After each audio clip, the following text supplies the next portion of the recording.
PV Sindhu हो हैदराबाद की बच्ची। क्या बोले तो एक ऐसा शहर जो जाना जाता है यहाँ की भाषा, यहाँ की बिरयानी और क्या। पीवी सिंधु, आज उसकी कहानी सुनाता हूँ।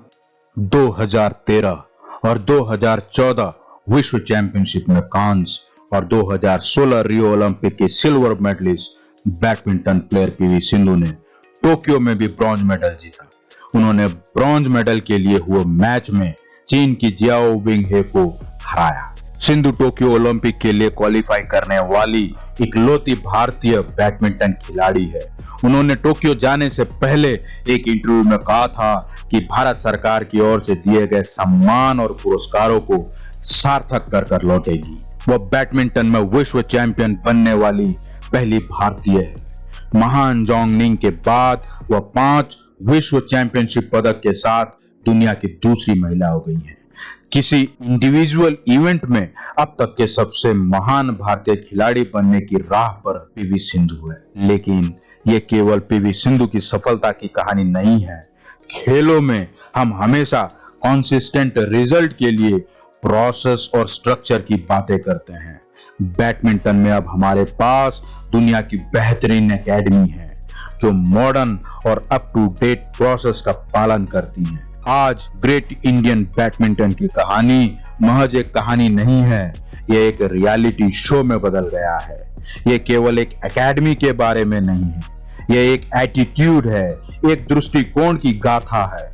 हैदराबाद ने देश के बैडमिंटन राजधानी के रूप में अपनी पहचान मजबूत करते हुए साइना नेहवाल के बाद एक और दिग्गज को जोड़ा है। जहां तक साइना को जाना बाकी रह गया था, पीवी सिंधु ने उस ओर अपने कदम बढ़ा दिए और साई प्रणीत, सात्विक रनरेड्डी और चिराग शेट्टी जैसे पुरुष हैं जो ऑल टाइम बेस्ट महिला खिलाड़ियों से प्रेरणा लेकर आगे बढ़ चढ़े हैं। दुनिया भर में कई ऐसे हैं जो बैडमिंटन का खेल खेलते हैं, लेकिन केवल 3 ही खिलाड़ी होते हैं जो हर 4 साल के बाद में ओलंपिक पोडियम पर खड़े होते हैं। आइए जानते हैं 2016 के रियो ओलंपिक और 2020 के टोक्यो ओलंपिक में पीवी सिंधु के पोडियम फिनिश के लिए पूरी टीम ने एक साथ कैसे काम किया। गलतियों से सीखना और उन पर काम करना, इस तरह से टीम सिंधु ने फिर से संगठित हुई और भारत को विश्व चैंपियन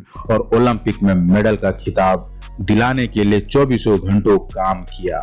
आइए 2016 रियो ओलंपिक के तैयारी से शुरू करते हैं। गोपीचंद को यकीन था कि सिंधु में ओलंपिक में पदक जीतने की क्षमता है। उन्होंने 1 साल पहले ही ऑपरेशन रियो पर काम करना शुरू कर दिया था। सिंधु को संवारने का खास काम वेट ट्रेनर और एक फिजिकल फिटनेस एक्सपर्ट को दिया गया था।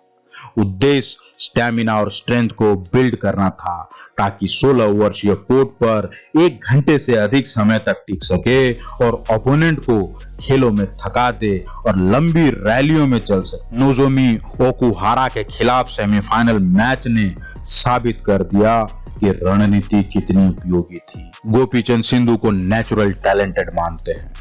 महान भारतीय बैडमिंटन कहानी के आर्किटेक्ट गोपीचंद के अनुसार उसके शरीर के प्रकार और उसके माता पिता के खिलाड़ी होने के तथ्य ने उसके खेल में बहुत बड़ी भूमिका निभाई है। एकमात्र मुद्दा व्यक्त करने की इच्छा, सीखने और आक्रामक बॉडी लैंग्वेज डिस्प्ले करने का था। आखिरकार इंटरनेशनल कॉम्पिटिटिव स्पोर्ट्स केवल स्किल के कौशल के बारे में नहीं है। सिंधु के पिता रमन्ना को 2015 के अंत तक गोपीचंद की आयोजना में शामिल किया गया। गोपीचंद सिंधु के पिता से बेहतर किसी और के बारे में नहीं सोच सकते थे, क्योंकि अंतरराष्ट्रीय ख्याति के खिलाड़ी के रूप में उनकी रिप्यूट को देखते हुए सिंधु को सलाह दी गई थी। रेलवे में काम करने वाले रमन्ना ने ओलंपिक में पार्टिसिपेट करने वाले खिलाड़ी के साथ अपना सारा समय बिताने के लिए 8 महीने की विशेष छुट्टी ली थी। रमन्ना सिंधु के कंधे पर हाथ रखकर पूरे मन से उस जिम्मेदारी को समाहित कर लेना चाहते थे। वो चाहते थे कि भारतीय ध्वज उनके कंधे पर हो। उनका विचार सिंधु के सपने को साकार करना था। गोपीचंद के बेटे विष्णु भी बैडमिंटन खेलते हैं। विष्णु, जो कि सिंधु टीम के लिए एक आश्चर्यजनक कड़ी थे। सिंधु के परफॉर्मेंस को अपग्रेड करने के लिए वह भी सिंधु के साथ ड्रिबलिंग की प्रैक्टिस के लिए अपने पिता के साथ सुबह 4:30 बजे एकेडमी पहुंच जाते थे। सिंधु ने पूरे रियो अभियान में अपने बेहतरीन नेट प्ले का श्रेय अपने युवा साथी विष्णु को दिया था। सिंधु कहती हैं, एकेडमी में निस्वार्थ महत्वपूर्ण है। यहाँ सब मिलकर एक साथ रोटी तोड़ते हैं, मिलजुल कर एक साथ पसीना बहाते हैं, एक दूसरे की सफलता का आनंद लेते हैं और बेहतर न कर पाने पर एक दूसरे का सहारा बनते हैं। यह प्राचीन गुरुकुल का एक मॉडर्न वर्जन है, शब्दों में नहीं आत्मा में भी। इस सब का क्यूमुलेटिव रिजल्ट यह हुआ कि जब पीवी सिंधु 2016 ओलंपिक के लिए एक ऐतिहासिक पाठ्यक्रम की ओर बढ़ रही थी, उसके माता पिता दोनों ने सिंधु को रियो ओलंपिक के लिए तैयार करने और सामान्य रूप से उनके करियर के संदर्भ में जो किया, उसे सभी भारतीय माता पिता के लिए एक उदाहरण के रूप में अपनाने की जरूरत है। ओलंपिक तक पहुंचने वाले कठिन महीनों में उनकी मां उनकी निरंतर साथी थी। एक मां अपने बच्चे को शारीरिक और भावनात्मक जरूरतों के मामले में सबसे अच्छी तरह जानती है। उन्होंने सुनिश्चित किया कि सिंधु उचित आहार का पालन करे। जब वह मायूस रहती थी तो वो उसकी हौसला अफजाई करती थी। सिंधु के माता पिता ने उन्हें मानसिक रूप से अपने बच्चे को लेकर कठोरता और अक्सर इररिलेवेंट प्रश्न के पूछे जाने के लिए भी तैयार किया। कौन बेहतर है? क्या सिंधु साइना से बेहतर है? क्या वह 2012 के लंदन ओलंपिक में साइना नेहवाल के कांस्य पदक के प्रदर्शन से बेहतर प्रदर्शन कर पाएगी? क्या उनके बीच कोई समस्या है? शुरू से ही हर महत्वाकांक्षी खिलाड़ी के माता पिता की तरह उन्हें सामाजिक हलकों में अक्सर पूछे जाने वाले एक प्रश्न का सामना करना पड़ता था। तुम्हारी बेटी क्या करती है? वह बैडमिंटन खेलती है। यह बहुत स्वीकार्य उत्तर नहीं है। बैडमिंटन खेलना तो ठीक है, लेकिन वह किसकी तैयारी कर रही है? मेडिकल, इंजीनियरिंग या मैनेजमेंट?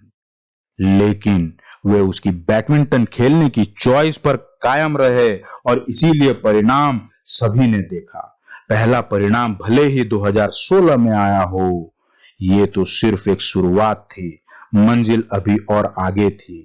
लेकिन रियो ओलंपिक ब्राजील में जीतकर और 2020 टोक्यो ओलंपिक में मेडल तक का सफर उनकी परंपरा, प्रतिष्ठा और अनुशासन ने 2004 में ही प्लॉट कर दिया था। गोपीचंद उसी समय कोच बने थे। वो दो भारतीय वॉलीबॉल खिलाड़ी पीवी रमन्ना और पी विजया की बेटी 9 वर्षीय सिंधु शटल की उड़ान से अधिक मोहित थी। उनकी हाइट को देखते हुए वॉलीबॉल एक इजी ऑप्शन हो सकता था और उसके माता पिता भी खेल में निपुण खिलाड़ी थे। गोपीचंद को वह बहुत पसंद आया जो उन्होंने उस नन्ही सिंधु में देखा, खासकर कोर्ट पर पैर का मूवमेंट। गोपीचंद और रमन्ना एक साथ बहुत अच्छा समय खेलों में बिताए हुए थे। संयोग से इन दोनों को 2000 में एक साथ अर्जुन पुरस्कार मिला। इन दो दोस्तों और उनके परिवार ने सिंधु की सफलता की कहानी में बहुत बड़ी भूमिका निभाई है। पीवी सिंधु का जन्म 5 जुलाई 1995 को आंध्र प्रदेश की राजधानी हैदराबाद में हुआ था। सिंधु कहती हैं, हम सिकंदराबाद में रहते थे। मेरे घर से एकेडमी, जो कि गच्चीबावली में थी, लगभग 27 किलोमीटर दूर था। कभी कभी हम दिन में 2 बार लगभग 108 किलोमीटर का सफर तय किया करते थे। 8वीं कक्षा तक रेगुलर स्टूडेंट के रूप में सिंधु ने ऑक्सिलियम हाई स्कूल हैदराबाद में पढ़ाई की। स्कूल उनके स्पोर्टिंग प्रयासों का सपोर्ट करता था। सिंधु के पिता उसे ट्रेनिंग के लिए सिकंदराबाद से गच्चीबावली ले जाया जाते थे, जबकि वह पिछली सीट पर झपकी ले लिया करती थी। स्कूल जाने, स्कूल का काम पूरा करने और ट्रेनिंग करने के अलावा सिंधु हर दिन 4 घंटे आने और जाने में बिताती थी और यह उन पर भारी पड़ने लगा था। कुछ साल बाद सिंधु के माता पिता ने एकेडमी के पास घर खरीदा, जो महज 5 मिनट की दूरी पर था। वह अपनी माता पिता के बलिदान और सभी प्रयासों को अपने दिल की गहराई से महत्व देती है। सिंधु कहती है, मेरे माता पिता ने मुझे वो सब कुछ दिया जो मैं चाहती थी। वे दोनों रेलवे में काम करते थे और फिर भी वे हर दिन मेरे साथ एकेडमी और फिर वापस घर जाया करते थे। ये आसान नहीं था। जब हम एकेडमी के पास शिफ्ट हुए तो उनके लिए ऑफिस तक इतनी लंबी दूरी तय कर पाना एक मुश्किल लक्ष्य था। उन्होंने वॉलंटरी रिटायरमेंट ले लिया ताकि मैं अपने करियर पर ध्यान केंद्रित कर सकूं। शायद उनके विश्वास ने उन्हें अपने बच्चे को उसके जुनून को आगे बढ़ाने की स्वतंत्रता दी थी। खुद भी एक खिलाड़ी होने के नाते उन्हें लगा कि वो एक खेल प्रतिभा के मामले में एक विशेष बच्ची थी। हालांकि वो आज तक की सबसे महान भारतीय खिलाड़ी हैं। लेकिन उनके जीवन में एक ऐसा भी समय आया जब सिंधु ने किसी दूसरे प्रोफेशन में शामिल होने के बारे में सोचा। सिंधु के माता पिता कहते हैं, जब अब सिंधु को तेजी से स्ट्रोक करते हुए देखते हैं तो हमें उस बात का एहसास होता है कि कभी सिंधु ने डॉक्टर बनने के बारे में सोचा था। उसके पीछे प्रेरणा थी सिंधु की बड़ी बहन, जो राष्ट्रीय स्तर की बैडमिंटन खिलाड़ी थी, जिन्होंने मेडिकल की पढ़ाई के लिए खेल को छोड़ दिया था। बहरहाल सिंधु ने बैडमिंटन को चुना और यह उनके लिए वरदान साबित हुआ। अपने खेल के पद चिन्ह स्थापित करने के लिए उत्सुक राष्ट्र के लिए यह निर्णय महत्वपूर्ण साबित हुआ। ऐसी करियर की कहानी सफलता और बलिदान से भरी होना तो तय था। उसके पिता सिंधु के अपने खेल पर ध्यान केंद्रित करने के लिए उन चीजों की सूची बताते हैं, जैसे 10वीं के बोर्ड का एग्जाम को मिस कर देना, अपनी बहन की शादी को मिस कर देना, अपने व्यक्तिगत रूप से अर्जुन पुरस्कार प्राप्त करने को भी चूकना। लेकिन सिंधु एक भी बैडमिंटन ट्रेनिंग के सेशन को मिस नहीं करती थी। अगर मैं उसे एक दिन के लिए भी एकेडमी नहीं ले जाता तो सिंधु रोती। सुबह जैसे ही मैंने उनसे कहा 5 बज गए हैं, चलो उठो और ट्रेनिंग के लिए जाओ, बस इतना ही कहना होता था। मुझे उसके बाद इसको दोबारा कहने की जरूरत नहीं पड़ती थी। बचपन से सिंधु को सीनियर खिलाड़ी के साथ खेलने का ज्यादा मौका नहीं मिला था, इसीलिए उन्हें फेमस बैडमिंटन कोच महबूब अली ने पेंट के कलर उतरने तक वॉल प्रैक्टिस करने की सलाह दी। करत करत अभ्यास के जन्मती होत सुजान, रसरी आवत जात के सिल पर परत निशान। शायद महबूब अली यही समझाना चाहते थे सिंधु को। उनके इस सलाह ने अपने प्रोफेशनल टेनिस जीवन का सिद्धांत बना दिया। सिंधु 2012 में लखनऊ में Syed Modi international grand prix gold event में भाग लेने के लिए हैदराबाद में अपनी बहन की शादी को भी मिस कर दिया था। वह किसी हाल में अपने उस पोजीशन को बढ़ाना चाहती थी और उसने ऐसा किया भी। सिंधु फाइनल से पहले एक भी मैच नहीं हारी थी और उप विजेता के रूप में समाप्त 18 साल की उम्र में सिंधु को भारतीय पेट्रोलियम द्वारा असिस्टेंट स्पोर्ट्स मैनेजर के रूप में अपॉइंट किया गया। वह 2013 बैडमिंटन विश्व चैंपियनशिप में वुमेन सिंगल में भारत की पहली पदक विजेता भी बनी। सिंधु ने 2013 का मकाऊ ओपन ग्रैंड प्रिक्स जीतकर साल का अंत किया। उसी वर्ष उन्हें भारत सरकार द्वारा अर्जुन पुरस्कार से सम्मानित किया गया। सिंधु और उनके परिवार के लिए यह बेहद खास पल था। उसके पिता ने अपने करियर में लंबे समय तक वॉलीबॉल में अपनी उपलब्धियों के लिए अर्जुन पुरस्कार जीता था। पिता पुत्री की जोड़ी द्वारा जीते गए 2 अर्जुन अवार्ड घर और परिवार के दिलों में गर्व का स्थान रखता है। 2014 सिंधु के जीवन का एक महत्वपूर्ण वर्ष साबित हुआ। उसने 3 प्रमुख event, Asian games, Glasgow Commonwealth game और वर्ल्ड बैडमिंटन चैंपियनशिप में कांस्य पदक जीता। वह विश्व चैंपियन में एक के बाद एक पदक जीतने वाली पहली भारतीय बनी। मार्च 2015 में वो भारत में सर्वोच्च नागरिक सम्मान में से एक पद्मश्री पुरस्कार की सबसे कम उम्र की प्राप्तकर्ता बनी। 2016 रियो ओलंपिक में सिंधु दुनिया की नंबर 1 खिलाड़ी स्पेन की कैरोलिना मारिन के खिलाफ फाइनल नहीं जीत सकी, लेकिन भारत के लिए सिल्वर मेडल जीतकर अरबों लोगों का दिल जीत लिया। उन्होंने भारत की सबसे कम उम्र की पहली महिला एथलीट और ओलंपिक में सिल्वर मेडल जीतने वाली पहली बैडमिंटन खिलाड़ी बनकर इतिहास रच दिया। अगस्त 2016 में सिंधु को प्रतिष्ठित राजीव गांधी खेल रत्न पुरस्कार से सम्मानित किया गया। सिंधु कहती हैं, रियो ओलंपिक के तुरंत बाद जब वो हैदराबाद में गोपीचंद बैडमिंटन एकेडमी पहुंची, जो पसीने और खून की गवाह है और गवाह है ओलंपिक पोडियम पर अपना स्थान पाने के लिए उसने जो एफर्ट किया है।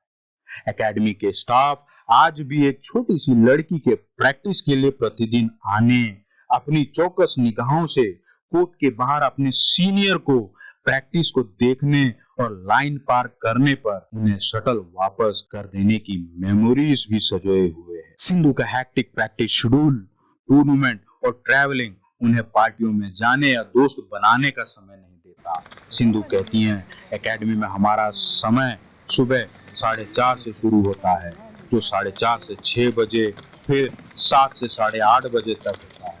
दोपहर का सेशन 11:30 से 12:30 बजे तक और शाम को 4 से 5:30 बजे के बीच होता है। हम कई प्रकार के ट्रेनिंग करते हैं, जैसे ओपोनेंट से खेलना, कोर्ट पर ड्रिल, वेट और इंडोरेंस ट्रेनिंग का। सिंधु कहती हैं, कई बार मैं कोर्ट पर डिप्रेशन से गुजरती हूँ जब मैं अच्छा स्कोर बना लेती हूँ, लेकिन बाद में स्कोर का मार्जिन जब कम होने लगता है तो मुझे तुरंत यह एहसास होता है मैं हार रही हूँ। लेकिन इन वर्षों में मैंने सीखा इससे कैसे निपटा जाए। खेल जीवन की तरह जीत और हार के बारे में है। जीवन में आगे बढ़ने के लिए व्यक्ति हारता और हार के सीखता है। सिंधु समय के साथ बदल गई है। वो व्यक्तिगत अनुभव से बेहतर कोई ट्यूटर और कोच नहीं हो सकता। भारत की star badminton player PV Sindhu ने इतिहास रच दिया है। सिंधु लगातार 2 ओलंपिक में मेडल जीतने वाली दुनिया की सिर्फ चौथी बैडमिंटन खिलाड़ी हैं। वे ओलंपिक में लगातार 2 गोल्ड मेडल जीतने वाली भारत की पहली महिला खिलाड़ी बन गई हैं। सिंधु ने इससे पहले 2016 रियो ओलंपिक में सिल्वर मेडल जीता था। सिंधु अब वर्ल्ड चैंपियन है। जब वह अपना करियर खत्म कर लेती है तो वो अब तक की सबसे महान भारतीय खिलाड़ी बन जाएंगी। वह विनम्र और जमीन से जुड़ी है। उनके उत्थान में सबसे महत्वपूर्ण चांदी की परत यह फैक्ट है कि वो एक चैंपियन है जो अपने आसपास की विश्व स्तरीय सिस्टम से बाहर आई है। पी गोपीचंद एकेडमी, उसके प्रेजेंस और फॉर्मर कोच, असिस्टेंट स्टाफ और उसके माता पिता, ये सभी देश को चैंपियन देने के लिए एक साथ आए हैं। अगर हम देश भर में अलग अलग जगहों पर इस तरीके का इकोसिस्टम बनाने में सक्षम होते हैं तो वे उनके जैसे कई और चैंपियन पैदा कर सकते हैं। जय हिंद।